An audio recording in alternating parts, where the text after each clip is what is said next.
Hello, everyone. My name is Jacob Ayers, and I'm so excited to welcome you again to the seventh session of our masterclass, creative writing masterclass titled "The Art of Storytelling for Freelancers and Creators." Whoa, it's been amazing, and we've been going through. Actually, just want you to know that this is a nine-session masterclass. So we are in the seventh session, and we have two more sessions to go. And for all those who have been with us from the beginning, I want to say I'm so excited and very grateful for your consistency and your diligence. Today, I wanted you to see my face. That's why I'm sharing a video. And I'm so excited. And today, you're going to do very interesting stuff. Today, you're going to look at the X factor, conflict catalyst, creating suspense, climax, and tension. The element that keeps your story going. Yeah, today, we're going to look at it. What makes a boring story? What makes an interesting story?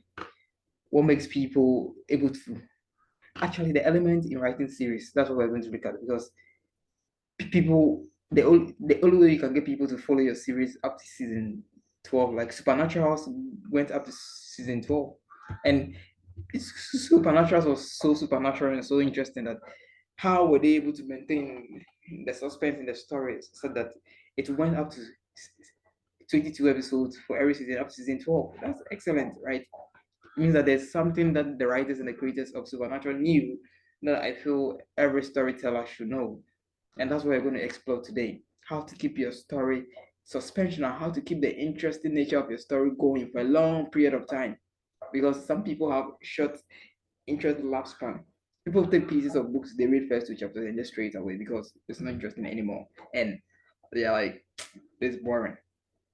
So as a writer, it's incumbent on us to be able to create a story that keeps readers turning the pages to the end. And that is the focus for today's class. So quickly, let's move on to. So I'm going to look at the X factor.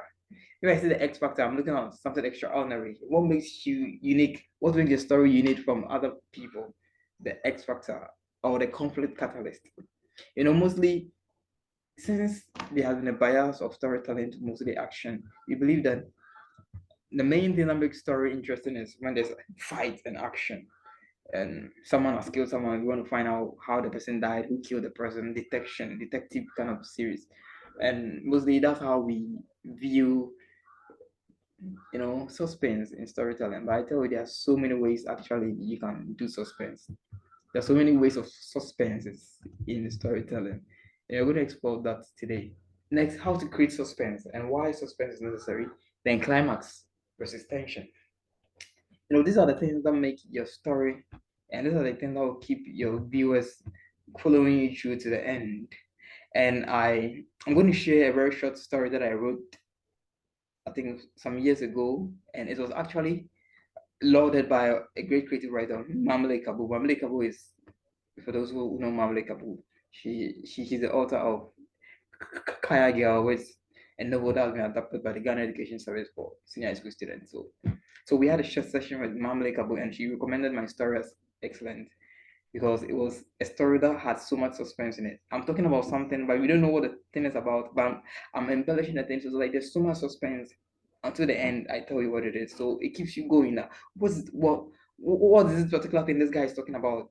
The only way to find out is follow him to the end, and that's what we are going to look at today. So let's quickly go into the story that I was lauded so much by Mamle Kabu. So actually, the title of the story is Saving, and I'm not really going to give so much away. I'm sure you have your own thoughts of all the stories about and basically what it is. So let's go through the story quickly. Then we'll get to know really how suspensional is this story. Okay. So saving, right? So that's it. I hope you can all see it. Saving. So I'm going to read it quickly, then we move on. So yeah, dealing with suspense. So this story is so much suspension. It's a story of a young guy going through something, but we don't know what the guy is going through. But the guy described the thing so well that We want to know what the guy is talking about, but we don't know what the guy is talking about until the end. We realize this is what the guy is talking about. So we won't see how the guy was able to manage the suspense from the beginning to the end of the story. Saving, prologue. I am drowning, I'm suffocating, I'm perishing. Yes, I am. If they will care, try to see what they are doing to me, then there will not be any need for me to bleed. I need redemption, I need restitution, I require salvation, I thirst for emancipation. That is what I've been made to believe. The worst form of my human life is what I did not get to receive. When Mama called me for the 13th time, I knew it was time for what I will not escape from. As I walk through the valley of the shadow of darkness, I see no mountain of light. My story is a little divergent from the Psalm of David, but I hope you do consider what you make of me. My mother. Mama was the most devastated of all my family. Mama was distraught. She could not wrap her head around what I did. She remembered this was not my first time or second time of doing what I'd done. She feared it was becoming a habit, so anytime I went back to the habit, she would lock me up in a room and cane me, so I did not do it again. That was when I was in primary school, but currently I was in junior high school and I was still into the act. It was as if what Mama had been afraid of happening to me had finally caught up with me. Mama could not sit and do anything about my situation. She believed it was evil. I was supposed to was possessed by some demon. I need spiritual help or else I would become worse. So I was not surprised when one Friday night, Mama gave me a special supper after she cajoled me into going for an all-night prayer with her. She promised a gift will be shared after the church service, which I was a little skeptical about. Getting there, I was more surprised when I was pulled to the middle and prayed for. I could be free from my situation. The prayers were heavy. The prayers were palpable. I could feel it along my spine. After the service, Mama was excited, optimistic. I was free. But when I came back and had done what she believed I was free from, Mama held her face in tears and cried me a river. My father, Dad was not religious or the Christian type. He believed in the traditions and the customs of his fathers and ancestors. We were good buddies when I first indulged in art. But he believed since I was a kid, it was normal for kids to do that. And coupled with that, I supported the same football team he supported, so we were closer than family. But he saw I could not just liberate myself from the act. All the love Dad had for me started to melt away. After Mama's all night had failed to solve my predicament, Dad had taken me on a journey to our hometown to see a shrine priestess. Dad believed from the numerous stories he had heard about the efficacy of the shrine priestess that I would be cured of my illness, and at least that was what Dad saw my situation as an illness. The place was a solitude. The place resembled a model shrine that have always read in my Arabic textbook, an oval-shaped space with monstrous effigies stacked on shelves covered with red and black cloths. The shrine priestess sat chanting incantations like the world was about to end. Father did all the talking as I watched with gratified soul and a churning stomach. After the talk, the shrine priestess gave Dad something all wrapped in a brown envelope to give to me, believing it is a cure to my plight. After we returned, things had altered a little. I seemed to be doing fine with the portion given me by the priestess, but that was too feeble.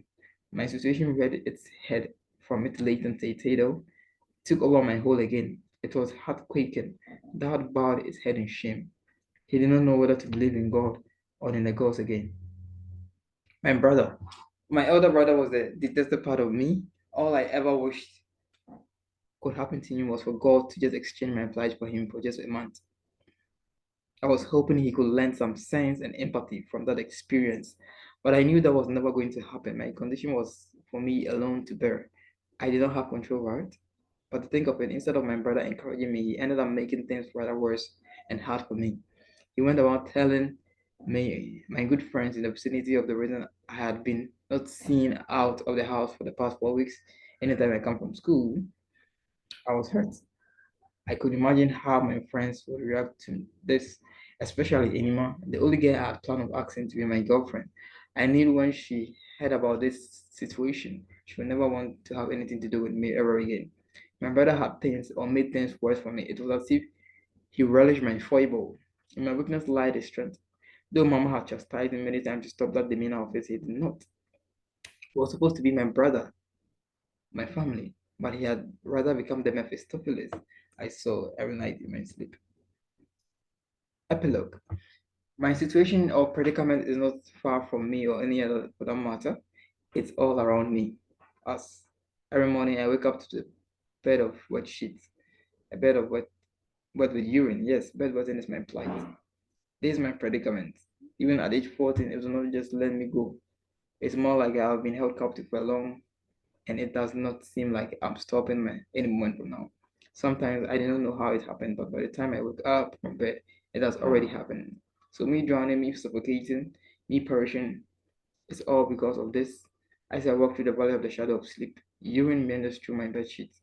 But Mama is strong, and with all the things she has done me, she does not stop telling me, "Son, I love you. I just want to save you from yourself." And she never stops praying for me at night. And that's the end of our story. A quite sad story, isn't it? So this is a story of a young guy who is going through something so bad, and he's able to create a story so well out of it. He tells a story from the perspective of himself, from his dad, his mom, his brother, and in the end, he gives us that particular thing that's keeping him in that state. And I think this is a classic, example of how to maintain suspense in a story. You know, the guy was telling us a bit pieces of what is happening to him, but we didn't give us a full just. So we kept on reading. We want to find out what's this thing happening to this guy. Why is he talking this way? And that's actually something that will make your story unique. You want to keep people reading your story always. You want to keep people wanting to know more. You want to keep people glued to your pages of your novel. You want to make sure your conflict catalyst or your suspense is quite profound and something that can last long in the space and the time given. Then the climax, mostly we are taught that the climax is the highest tension of the story. So the climax and the tension is more of like insane point.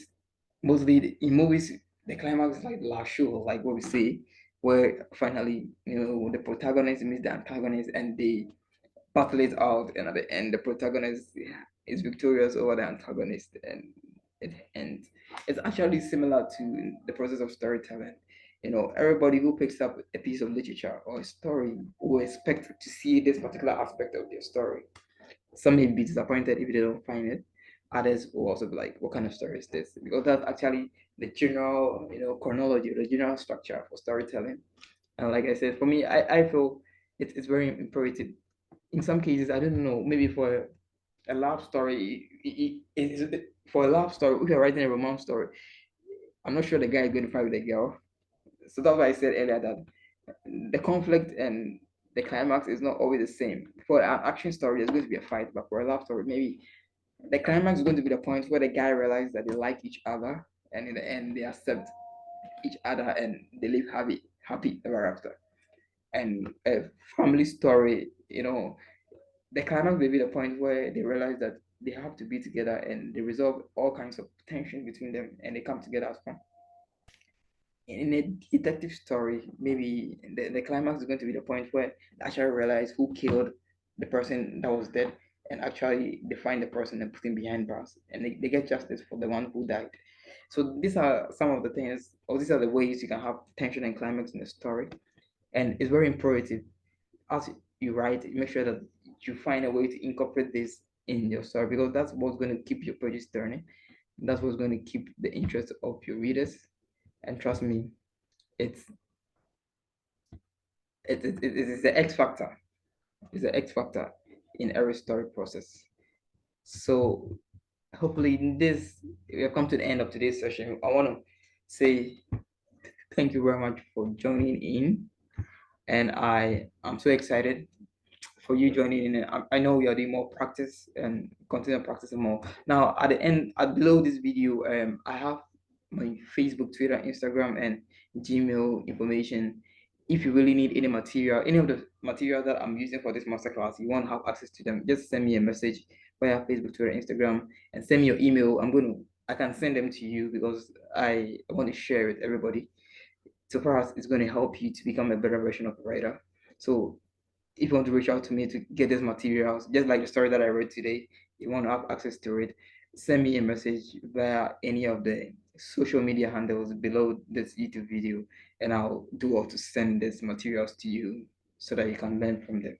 So thank you very much for your time, and I'm so excited. I know you learned so much, and hopefully we have 2 more sessions to go, session 8 and 9. That's the coming weeks, and let's keep writing. And until next time, see you again. My name is Jacob Osae. I've been your instructor for this masterclass, The Art of Storytelling for Freelancers and Creatives. And I'll see you again next week. Until then, have a nice weekend. Bye bye.